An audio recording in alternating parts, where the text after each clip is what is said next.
여러분 만약에요, 지금 우리가 예배드리는 이 공간에서 한 분이 있죠. 한 가운데 중간쯤에서 흐느껴 운다고 생각한다면, 흐느껴 울고 있다면 여러분 그분을 바라보시면서 어떤 생각이 드시겠어요? 사연이 있나 보다 하시겠습니까? 아니면 말씀 듣는데 왜 저렇게 우나? 왜 저러지? 이런 생각이 드시겠습니까? 어떤 분들은 흐느껴 우는 그분을 공감하시는 분들이 있을 것이고, 또 어떤 분들은 그분이 흐느껴 우는 것에 공감하지 못하고 예배에 방해가 되는 거 아닌가 이런 생각을 하실 수도 있겠습니다. 오늘 본문을 보시면 딱 그와 같은 장면이 연출되고 있는 것을 보게 됩니다. 오늘 본문은 한 바리새인이 예수님을 집으로 초대하여서 식사 제안을 하는 장면으로 시작이 되죠. 그리고 예수님은 곧바로 그 제안을 수락하고 그 집에 들어가게 됩니다. 이 많은 내용들이 단 한 구절로 끝나버립니다. 하지만 바리새인으로서 예수님을 자기의 집에 초대한다는 것은 어쩌면 큰 용기가 필요했을 수도 있습니다. 왜냐하면 당시 바리새인들은 예수님을 향하여 어떤 생각을 했냐면 신성 모독을 일삼는 즉결 처형받아야 될 죄인으로 생각했기 때문에 그렇습니다. 그래서 틈만 나면 예수라는 청년을 붙잡아서 흠잡아서 어떻게 하면 처리할 수 있을까 골몰이 생각했던 사람들이 바로 바리새인들이었어요. 그런데 바리새인 된 그가 예수님을 식사 자리로 정중히 초대하고 있다는 것은 한편으로는 그 예수님을 정중하게 혹은 진정한 선지자요 헌생으로 생각하고 있었기 때문에 그를 예수님을 초대할 수도 있겠다는 것입니다.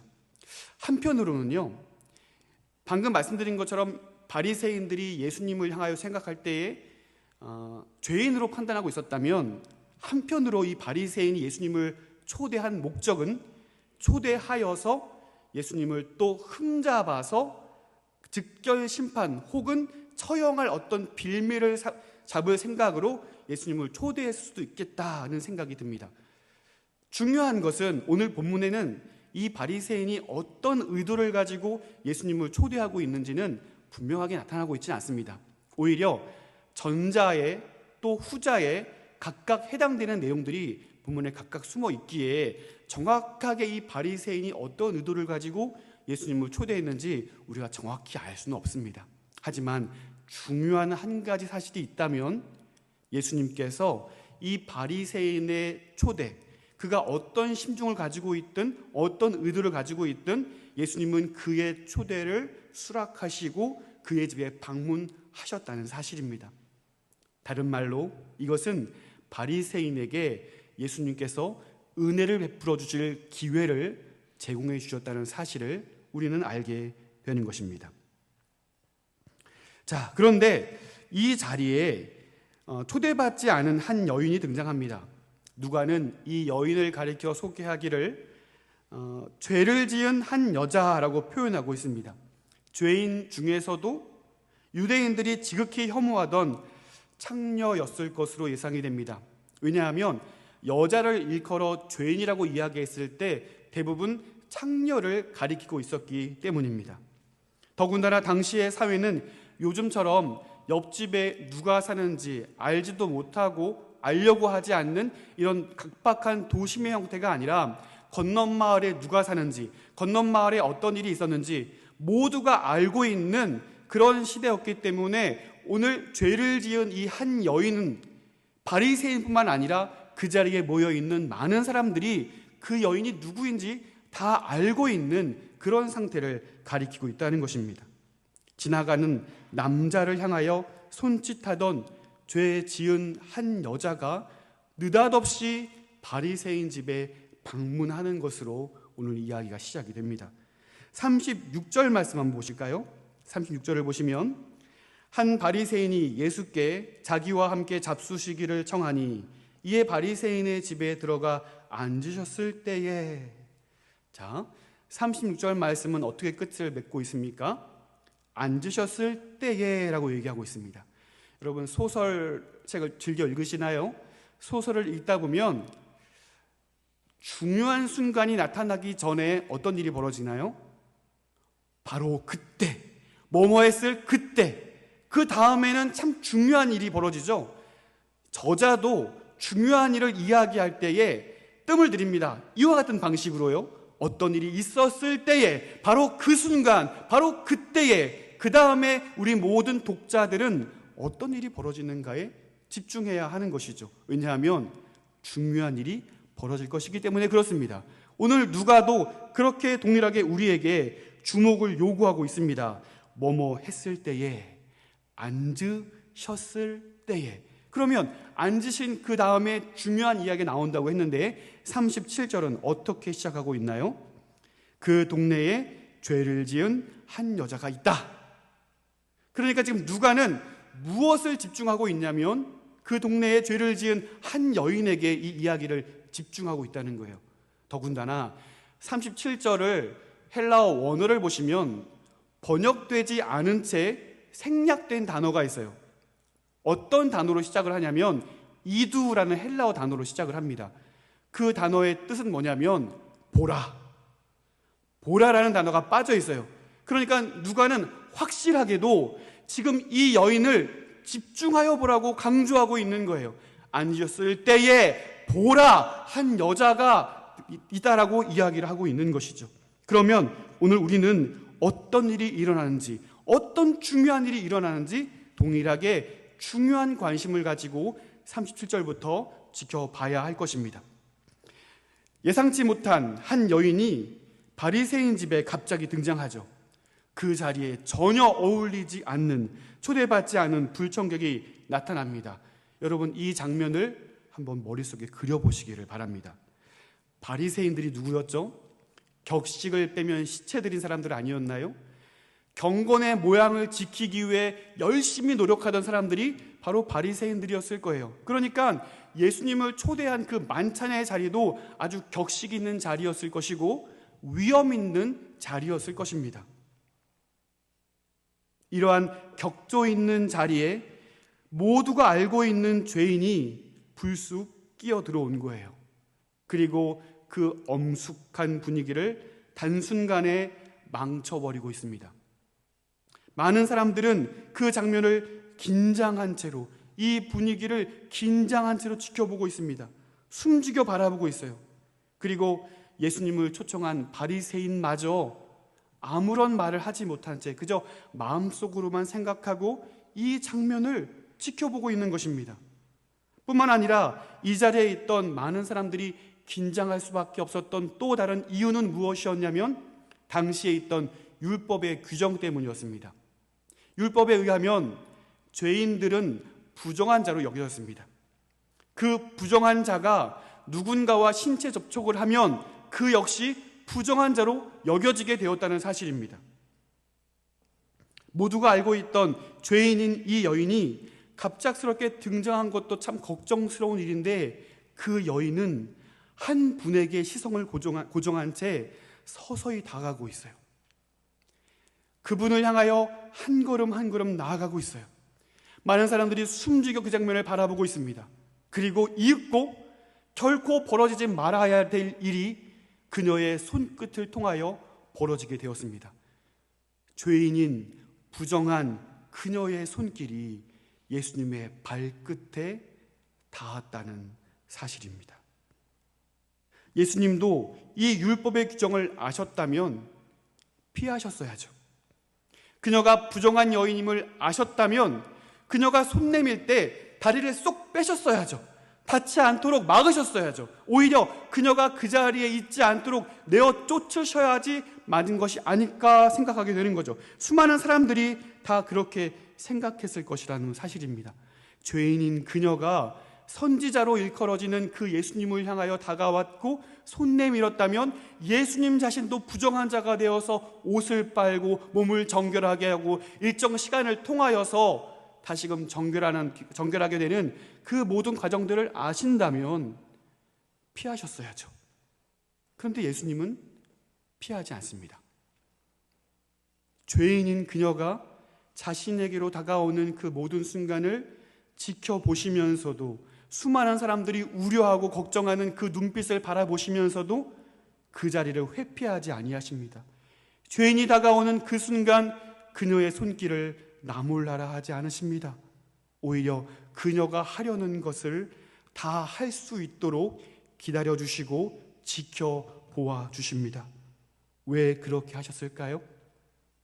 예수님은 사람들이 생각하는 위대한 스승도 아니요, 위대한 선지자도 아니요, 죄인을 구원하러 오신 하나님의 아들 예수 그리스도이기 때문임을 여러분 믿으시기를 바랍니다.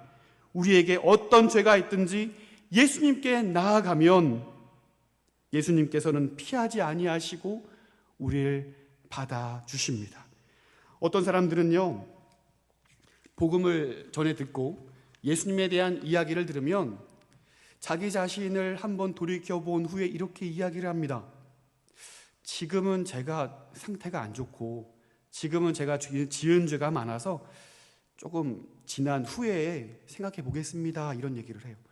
한편으로는 이것이 하나님 앞에 좀 공손한 태도라는 생각이 들 수도 있어요. 왜냐하면 지금 상태가 엉망이니까 이런 상태로 주님께 나아가는 건 참 죄스럽고, 조금 제가 좀 죄를 덜 짓는 상태가 되면 그때는 좀 생각해 보겠습니다, 이런 표현일 수 있을 거예요.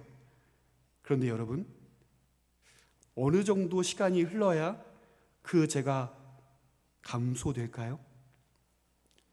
어떤 의로운 행동을 해야 하고 어떤 선한 일을 행하여서 그 공로를 통하여서 그 죄가 감소되고 하나님께 나아갈 수 있는 길이 열려질까요? 사랑하는 성도 여러분, 예수님께 나아갈 수 있는 가장 좋은 기회는 바로 지금임을 믿으시기를 바랍니다.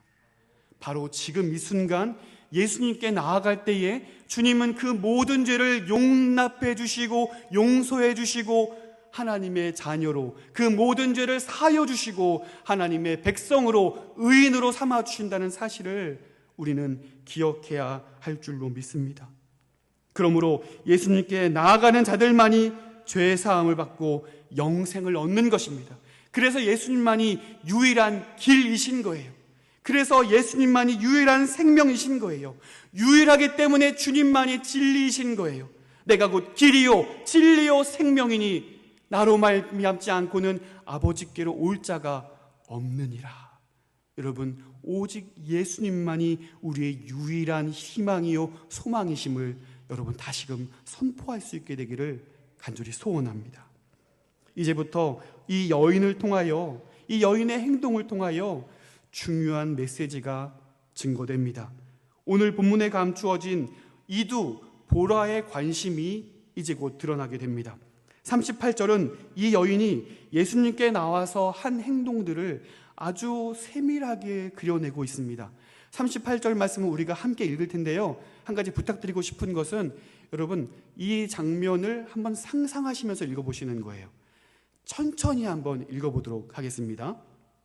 예수의 뒤로 그 발 곁에 서서 울며 눈물로 그 발을 적시고 자기 머리털로 닦고 그 발에 입 맞추고 향유를 부으니. 아멘. 제가 한 번 더 읽어드릴게요. 예수의 뒤로 그 발 곁에 서서 울며 눈물로 그 발을 적시고 자기 머리털로 닦고 그 발에 입 맞추고 향유를 부으니. 아멘. 죄를 지은 한 여인의 이야기입니다. 그녀는 예수님께 나아오기 이미 전부터 예수님에 대한 소식을 들었습니다. 눈먼 자를 뜨게 하고 저는 다리를 곧게 하고 손 마른 자를 치유하시고 굶주린 자들을 먹이시고 죄를 사하여 주시는 그 예수님에 대한 소식을 이 여인은 듣게 되었습니다. 지금까지 그녀의 삶은 소망이 없는 삶이었죠. 그녀는 삐뚤어진 관계들을 통하여서 자신의 공허함을 채우려고 했습니다. 그 순간만큼은 사랑받는 자로, 그 순간만큼은 내가 필요한 자로 여겨짐을 느꼈지만 그 너무나 짧은 순간이었습니다. 그 시간이 지나고 나면 다시금 그녀에겐 큰 공허함이 찾아왔기 때문에 그렇습니다. 문제는 그녀가 추구하던 그 방법이 잘못된 방법이요, 죄스러운 방법이라는 것을 알면서도 멈추지 못했다는 사실입니다. 마치 밑이 깨진 독에 물을 들이붓는 것처럼 그녀는 채워도 채울 수 없는 그 만족들에 의지한 채로 그 삶을 계속해서 이어나갔다는 사실입니다. 그의 삶에는 소망이 없었습니다. 달콤함이 있었지만 그건 너무나 짧은 것이었습니다. 그 달콤함 이후에는 더 큰 공허함이 그녀를 괴롭혔다는 사실입니다. 그녀에게는 소망이 필요했습니다. 이런 그녀의 어두운 삶 속에 마치 광명과도 밝게 비추는 그 밝은 소식이 들려졌죠. 예수님에 대한 소식이었습니다. 37절 말씀 보실까요? 예수께서 바리새인의 집에 앉아 계심을 어떻게 해요? 알고. 참 얄궂죠? 예수님께서 계신 곳이 차라리 세리의 집이었으면 좋겠어요. 차라리 죄인들의 집이었으면 좋겠어요. 그런데 그녀를 향하여 당신은 죄인이야 라고 결정짓고 힐난하던 장본인인 바리새인의 집에 예수님이 계시다는 소식을 그녀가 듣게 됐습니다. 그것이 얼마나 위험한 곳인지 그녀는 잘 알고 있습니다. 하지만 오늘 본문을 보시면 그녀의 행동에는 망설임이 없었던 것 같습니다. 그 장소가 어떤 곳인지, 누가 살고 있는지보다 그곳에 예수님이 계시다는 사실이 그녀에게 너무나 중요했던 것 같습니다. 즉각적으로 행동합니다. 예수께서 바리새인의 집에 앉아 계심을 알고, 그래요, 돌에 맞아 죽을지언정 그녀는 예수님이 필요했습니다. 돌에 맞아 죽을지언정 그녀는 예수님께 가까이 나아가 예수님을 만나야만 하겠다라는 생각에 사로잡혔다는 사실입니다. 그녀에게 있어서 해결할 수 없는 죄의 무게, 도저히 감당할 수 없는 그 죄의 문제를 반드시 해결받아야 하겠기에 예수님께 나아가는 것 외에는 다른 방법이 없었다는 사실입니다. 죄를 사하여 주신다는 하나님의 아들 예수 그리스도를 만나야만 했다는 것입니다. 그리고 평생 몸을 망가뜨려 얻은 그 향유를 가지고 예수님께 나아갑니다. 왜냐하면 예수님께 가장 귀한 것을 드리고 싶었기 때문일 것입니다. 죄의 문제를 사함받을 수만 있다면 모든 것을 바쳐도 아깝지 않은 심정이 바로 그 여인에게 있었던 것이죠. 혐오스러운 눈빛으로 쳐다보는 사람들의 차가운 시선, 자신을 향하여서 비난하며 손가락질하던 그 많은 사람들의 힐난도 그녀의 발걸음을 막을 수는 없었습니다. 그리고 지금 눈앞에 계시는 예수님께 두렵고 떨리는 심정으로 한 걸음 한 걸음 내딛고 있습니다. 이윽고 예수님을 마주한 그 상태에서 그녀는 감히 구원자이신 예수님을 마주할 수 없기에 예수님의 뒤편으로 돌아가서 그 발 앞에 무릎 꿇어 엎드리게 됩니다. 그래서 바로 그때 갑작스런 그녀의 눈에서는 눈물이 흘러내리기 시작합니다. 38절 말씀 보실까요? 예수의 뒤로 그 발 곁에 서서 울며 눈물로 그 발을 적시고. 이 장면을 우리가 좀 더 잘 이해하기 위해서는 원어를 들여다볼 필요가 있을 것 같습니다. 원어는, 헬라어 원어는 그러한 행동과 상태들을 잘 묘사해 주기 때문에 그렇습니다. 먼저 우리가 눈여겨보아야 할 단어는 울다라는 단어예요. 서서 울며라고 되어 있는 이 울다, 클라이오라는 원어는요, 크게 울부짖다, 몹시 슬퍼하다, 격렬한 그녀의 감정을 표현해 주는 단어입니다. 그러니까 잠시 흐느껴 우는 그런 정도의 수준이 아닌 거예요. 또 한 단어를 우리가 봐야 되는데요, 그 발을 적시고에서 적시다라는 단어예요. 브레코라는 이 단어는 비가 내린다라는 원어적인 의미를 갖고 있습니다.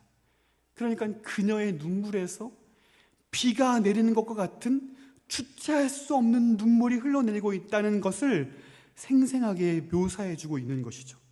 단지 눈물을 글썽이는 정도가 아니었다는 사실입니다. 어떤 신학자들은요, 이 장면을 보면서 여인이 존경하는 인물에게 눈물로 발을 씻어주는 그런 관습이 있었을 것이다 라고 이야기를 합니다. 하지만 당시 유대 사회에는 이런 관습이 없죠. 단지 그들에게 있는 관습은 무엇이었냐면, 손님이 집에 왔을 때 발을 씻어주기 위한 물을 내어주거나, 잘 사는 집들이라면 종들이 손님의 발을 닦아주는 관습이 있었을 뿐입니다. 건조한 흙바닥에 종일 샌들 같은 신발을 신고 다니면 금세 그 발이 흙먼지로 인해 더러워지게 되거든요. 그래서 이 여인의 생각과 계획은 그 구원자이신 죄를 사하여 줄 수 있는 능력이 있는 예수님께 나아가서 자신의 전부를 드리고자 하는 것이 그녀의 계획이었어요. 그래서 예수님께 나아가서 예수님의 발 곁에 선 순간 당연히 깨끗하게 씻겨져 있어야 할 예수님의 발이 여전히 흙먼지로 더럽혀져 있는 거예요. 예수님의 발 곁에 선 순간 그녀에게 주체할 수 없는 눈물이 이미 흘러내리고 있었어요. 이제 그녀가 할 수 있는 일은 무엇이겠습니까? 예수님의 더러워진 발을 자신의 눈물로 닦아내는 일, 그것은 계획하고 한 일이 아니라 그녀의 예수님의 발 앞에 섰을 때에 그녀가 할 수 있는 최선의 것이라 생각하고 행동한 일이었다는 사실입니다. 여러분, 삼손의 자랑이 무엇이었을까요? 물론 힘센 그의 힘이 자랑이었겠지만 한 번도 삭도에 머리를 대지 않은 그의 머리카락이었습니다. 압살롬의 자랑이 무엇이었습니까? 그의 굵은 머리카락이었습니다. 이 여인의 자랑은 무엇입니까? 그녀에게 있는 머리카락이었다는 사실입니다. 그 머리카락이 그의 의지가 되었고 그의 왕관이었어요. 이 장면은 그녀의 왕관을 벗어서 구원자이신 예수님께 내어 맡기는 장면인 것이죠. 왕관과도 같은 머리카락을 신체의 가장 밑에 있는 발을 닦는 데 사용하고 있는 것입니다. 그녀의 머리카락으로 예수님의 발을 닦고 또 닦는 것이죠. 38절 후반절을 보십시오. 그 발에 입맞추고라고 기록되어 있습니다. 사실 이 문장은 상당히 우아하게 표현되어 있어요. 그 발에 입맞추고. 그런데 우리가 지금까지 살펴본 바에 의하면 그렇게 우아한 장면은 아닌 것 같습니다. 그녀의 흐르는 눈물로, 주체할 수 없이 펑펑 우는 그 눈물로 예수님의 발을 머리카락으로 닦고 있는 그 장면을 우리가 떠올려 볼 때에 이것은 단 아주 우아한 장면으로 입맞추는 장면이 아니라 통곡하여 울면서 그 발을 닦아내고, 마치 그것을 입맞추기 위해서 가까이 간 것이 아니라 머리카락으로 그 발을 닦아야 했기 때문에 예수님의 발 앞에 얼굴을 마주하고 닦아내고 울고 통곡하고 또 닦아내는 그 장면을 우리는 떠올릴 수 있을 것입니다. 그리고 나서 그녀의 행동은 무엇입니까? 자신의 전부를 드리고 있습니다. 향유를 부으니. 여러분, 누가는요 이 여인의 행동을 자세히 묘사하고 있어요. 닦고 입맞추고 향유를 붓다. 그런데 이 모든 동사의 단어들을 미완료 과거 형태로 다 기록하고 있어요. 어떤 의미냐면 끝나지 않고 계속 진행 중에 있는 단어로 생각하고 그렇게 독자들로 하여금 읽을 수 있도록 그렇게 기록한 거예요. 그러니까 한 장면 한 장면, 한 단계 한 단계에 시간이 걸리는 거예요. 한 장면 한 장면, 그녀가 예수님을 향하여 진실한 마음으로 온 마음을 다하여 행하는 그 모든 장면들에 각각 시간이 걸리는 거죠. 한 번에 끝나버린 게 아닙니다. 통곡하고 눈물 흘리면서 그 발을 닦고 그 발에 입 맞추고 향유를 붓는 그 각각의 장면을 생생하게 보도하고 있는 것입니다. 그렇다면 여러분, 오늘 누가는 왜 이 장면을, 이 38절 한 구절을 이처럼 생생하게 마치 그림을 그리는 것처럼 생생하게 묘사하고 있을까요? 이 장면을 통하여 누가는 우리에게 어떤 메시지를 전달하기를 원하였던 것일까요?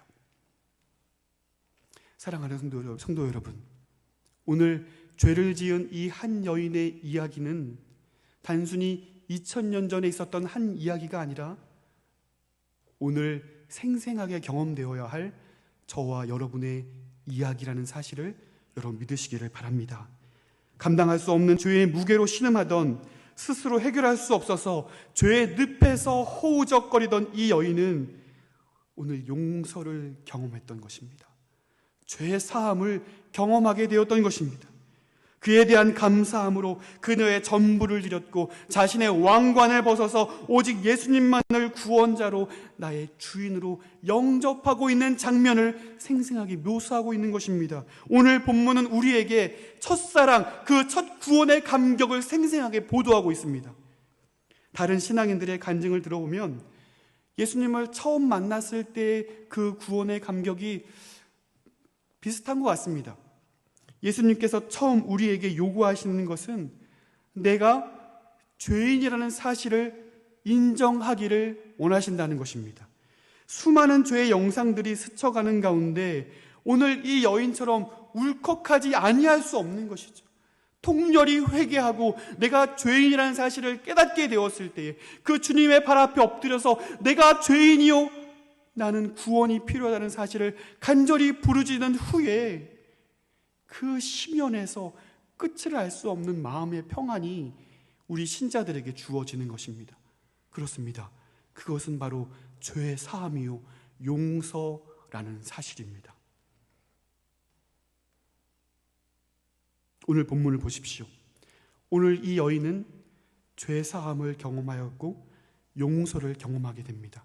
그러나 이 여인의 눈물을 공감하지 못하고 이해하지 못하는 사람도 그 자리에 있다는 사실을 우리는 보게 됩니다. 39절 말씀 우리 한 목소리로 읽어보도록 하겠습니다. 39절입니다. 예수를 정한 바리새인이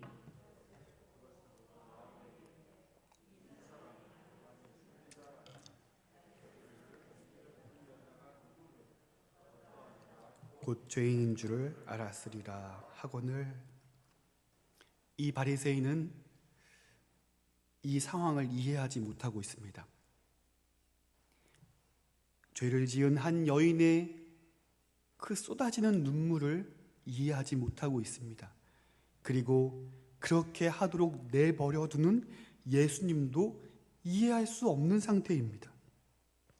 그러면서 심중에 생각하기를, 당신은 위대한 선지자이면서 이 여인이 누구인지 알았더라면 그 순간을 피해야 할 것 아니요, 피하지도 않고 어떻게 손이 닿도록 가만히 있을 수가 있어? 라면서 예수님을 힐난하고 예수님을 의심하고 예수님에 대해서 잘못된 생각을 마음에 품었다는 거예요. 이 바리새인을 바라보면서 공부를 아무리 많이 해도, 많은 지식을 쌓아도, 훌륭한 경건의 모양이 있다 할지라도 이 눈물을 경험하지 못하면, 이 눈물을 공감하지 못하면 안심할 수 없다라는 사실을 우리는 분명히 깨닫게 됩니다. 오늘 이 죄인인 한 여인의 이야기는 남의 이야기가 아니라 함께 가슴 뭉클해져야 하고, 함께 감격해야 하고, 함께 기억해야 하며, 함께 감사해야 하는 우리의 이야기, 나의 이야기가 되어야 한다는 것입니다. 여러분, 과거에는 나도 눈물을 흘렸다고요? 과거에는 나도 뜨거웠다고요? 나도 젊은 날에는 그랬다고요? 그런 건 감수성 예민한 어린 시절에나 하는 것이라고요? 여러분, 속지 않으셨으면 좋겠습니다. 신앙생활은 추억으로 하는 것이 아닙니다. 신앙생활은 한때 납입한 열정으로, 한때 납입한 헌신으로 평생 보장받는 보험 상품이 아닙니다. 하나님께서 원하시는 예배자, 하나님의 뜻을 이루어 하나님 앞에 살아가는 사람들은 죄 사함을 받은 사람들입니다.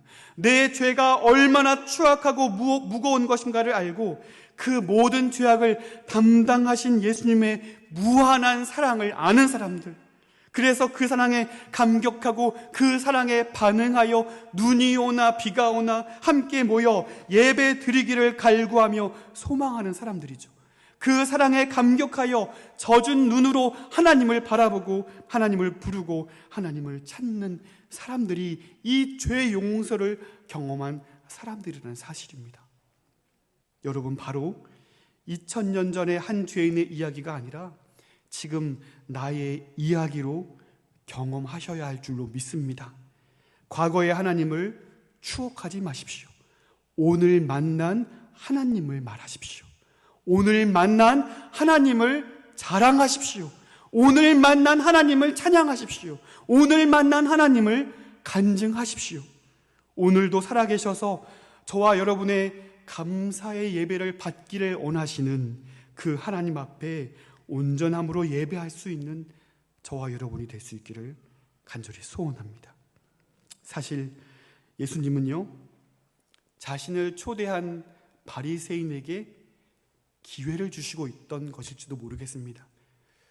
예수님은 그의 심중을 알고 계셨고 그가 어떤 생각을 하실지 알고 계셨어요.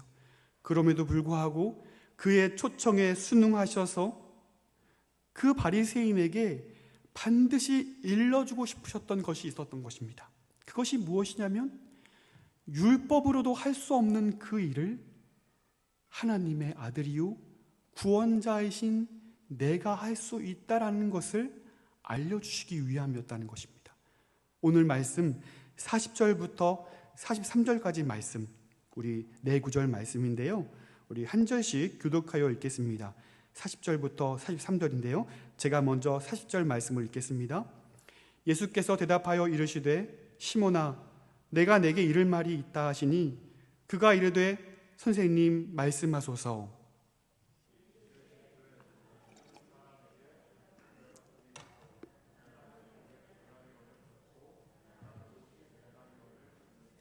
갚을 것이 없으므로 둘 다 탕감하여 주었으니 둘 중에 누가 그를 더 사랑하겠느냐?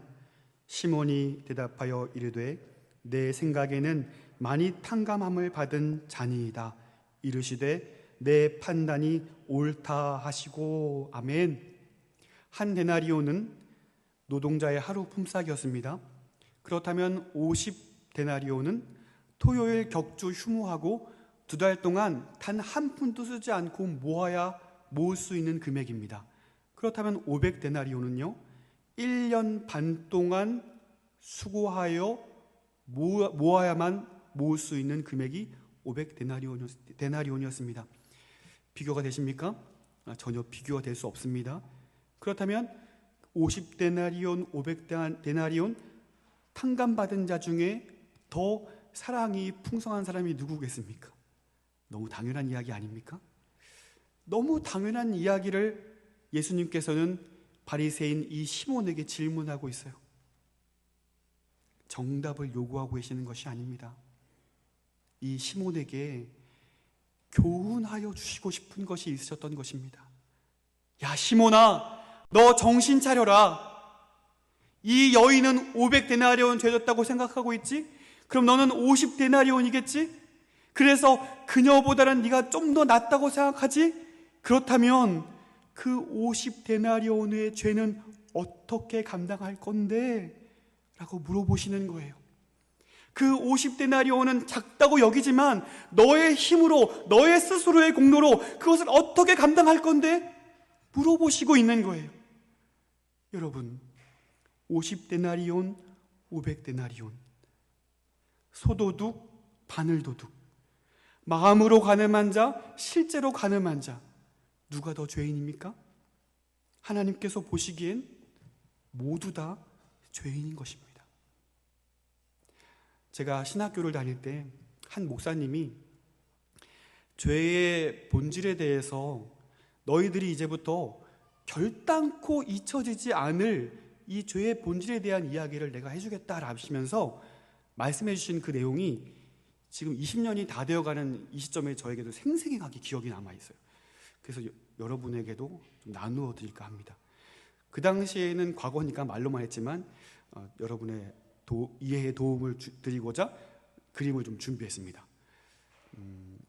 요즘에는 잘 보지 못하는데 정화조차, 일명똥차, 요즘엔 찾아보기 힘들죠. 근데 이 차가 많이 돌아다녔어요. 저 녹색 통 안에 어떤 것이 들어 있죠? 네, 뭐 상상하는데 그대로 그것이 들어있을 거예요. 그런데 저 안에 뚜껑을 열고 한 바가지를 이렇게 펐습니다. 한 바가지를 펐는데 저 통 안에 들어있는 것은 무엇이죠? 네, 그것입니다. 그러면 저 한 바가지를 최신 시설인 정수 시스템에다가 부어보도록 하겠습니다. 정수기에 저 통을 붓습니다. 그러면 최신식인 이 3단 필터에 의해서 거르고 걸러서 저 저수조에 정화된 깨끗한 그것이 담겨지게 되죠. 그러면 버튼을 눌러서 정수된 그 물 액체를 통에 담아보도록 하겠습니다. 통에 담아서 이것을 분무기에 넣고 공중을 향하여 뿌려봅니다.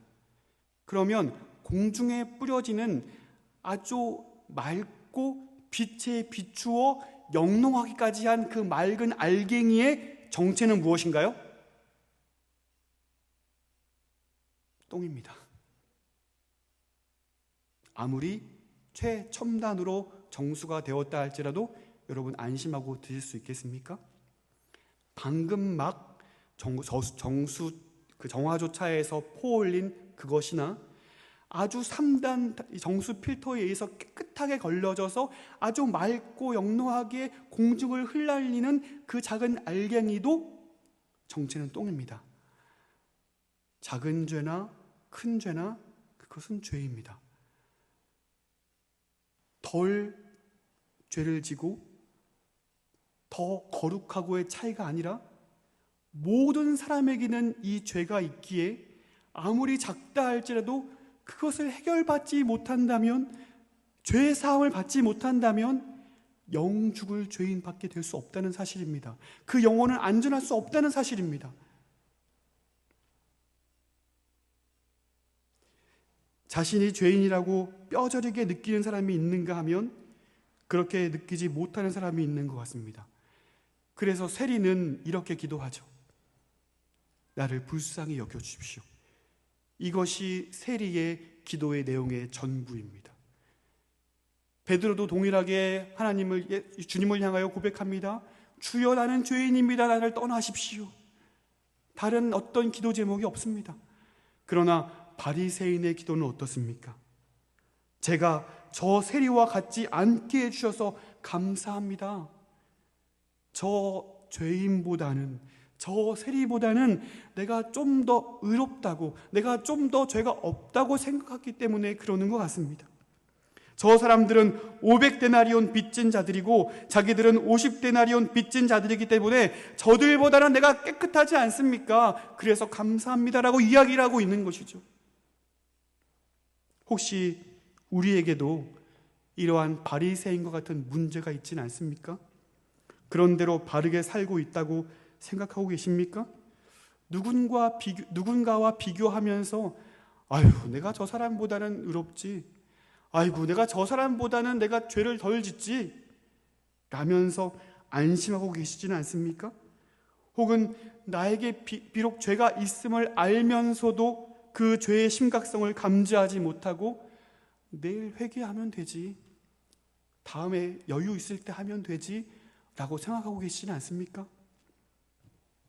사랑하는 성도 여러분, 오늘 예수님께서는 이 얘기의 결론부에 가서 예수님께서 이 여인에게 대하여 내 죄사함을 받았느니라 라고 말씀하시면서 그녀의 죄를 사해 주세요. 어떻게 보면 말씀만으로 그녀의 죄를 사해 주신 것 같습니다. 그러나 우리는 이 모든 이야기의 결말을 알고 있습니다. 예수님은 말씀만으로 죄를 사해 주지 않으셨습니다. 예수님께서는 죄를 지은 당사자가 그 죄값으로 응당 매달려야 하는 그 십자가의 형벌을 대신하셔서 그 죄값을 책임져 주시고 대신 십자가의 형벌을 당하시고 죽기까지 죄인들을 사랑해 주셨다는 사실입니다.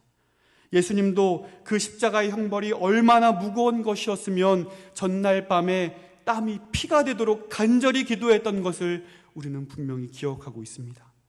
그래서 죄를 알게 되면 두 발 뻗고 잠을 잘 수가 없는 거예요. 사도 바울은 자기 자신을 향하여서 죄인 중에 괴수라고 이야기합니다. 여러분, 사도 바울이 정말 그렇습니까? 그가 복음을 위하여 얼마나 충성스러운 삶을 살았는지 우리가 안다면 그의 인생에 대하여 죄인 중에 괴수라고 이야기하는 그의 이 결론을 우리가 동의할 수 있겠습니까? 그럴 수 없는 거예요. 그럼에도 불구하고 그가 복음을 위하여 충성스러운 삶을 살아가면서 그의 삶의 마지막에 스스로를 평가하기를 나는 죄인 중에 괴수다라고 이야기합니다. 나는 무익한 종이라고 이야기를 합니다. 왜 그랬을까요? 사도 바울은 그 죄의 무게가 얼마나 무거운 것이었는가를, 그 죄의 무게가 얼마나 끔찍한 것이었는가를 그는 잘 알았기 때문입니다. 그래서 그 죄의 모든 것을 담당해 주신 예수님의 은혜가 너무나 뜨겁고 너무나 감사하고 너무나 감격하기에 이러한 충성스러운 삶을 살았음에도 불구하고 나는 무익한 종이라고 이야기하는 것입니다. 사도 바울은 그의 인생의 말미에 이렇게 고백합니다. 나의 달려갈 길과 주 예수께 받은 사명 곧 하나님의 은혜의 복음 증거한 일을 마치려 하면은 나의 생명을 조금도 귀한 것으로 여기지 아니하노라. 사도 바울은 그렇게 주님 앞에 고백하며 온전함으로 나아갑니다. 죄의 본질을 아는 사람들은 50데나리온이 아니라 500데나리온을 생각하게 되어 있습니다. 내가 그만큼 죄인이라는 사실을 뼈저리게 깨닫게 된다는 것입니다. 자신의 죄의 무게를 아는 사람들은, 자신의 죄를 바라보면서 신음할 줄 아는 사람들은 예수 그리스도를 만나기 위해 이 여인처럼 어떤 위협이 있다 할지라도 그 주님을 향하여 달려 나아가게 되어 있다는 것입니다. 이 여인은 예수님을 이처럼 난처하게 만들 계획이 없었습니다. 그러나 본의 아니게 그 만찬 자리를 엉망진창으로 만든 장본인이 되었습니다. 하지만 여러분 보세요.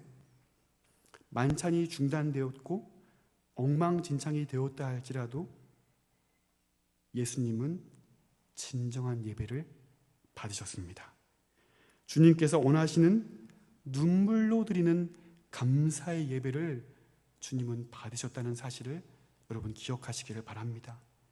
만찬으로 초대한 바리새인은 손님을 맞아 발을 씻기지도 발을 씻을 물도 주지 아니하는 모욕적인 모습을 보였지만 이 여인이야말로 그 주님을 환대하고 그 주님에 걸맞는 예우를 보여주고 있는 것을 우리는 보게 됩니다. 오늘 우리 모두 그 여인의 눈물을 이해하지 못하는 바리새인이 아니라 그 주님을 향하여 자신의 전부를 쏟아내고 있는, 눈물로 드리는 감사의 예배를 드렸던 죄인인 한 여인의 편에 설 수 있는 저와 여러분 될 수 있기를 간절히 소망합니다. 그녀의 눈물에 동참하여 이 여인의 죄의 문제가 바로 나의 문제로 인식할 수 있는 오늘 우리가 되었으면 좋겠습니다. 내가 죄인됨을 고백하고 내가 나의 죄를 심각하게 고백하고 그 주님 앞에 간절하로 나아갈 때에 주님께서 우리에게 구원의 손길을, 그 첫사랑의 감격과 첫사랑의 회복을 우리에게 허락해 줄 줄로 믿습니다.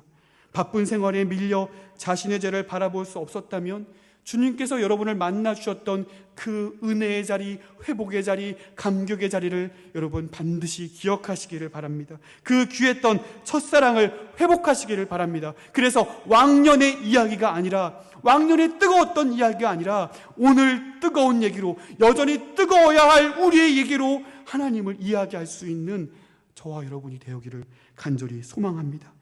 매일매일 주님 발 아래 엎드려서 나의 왕관을 벗어드리며 그 안에서 기쁨을 누리고 삶의 이유를 발견할 수 있는, 주님께서 원하시는 눈물로 드리는 감사의 예배를 회복할 수 있는 저와 여러분이 되시기를 주님의 이름으로 축원드립니다.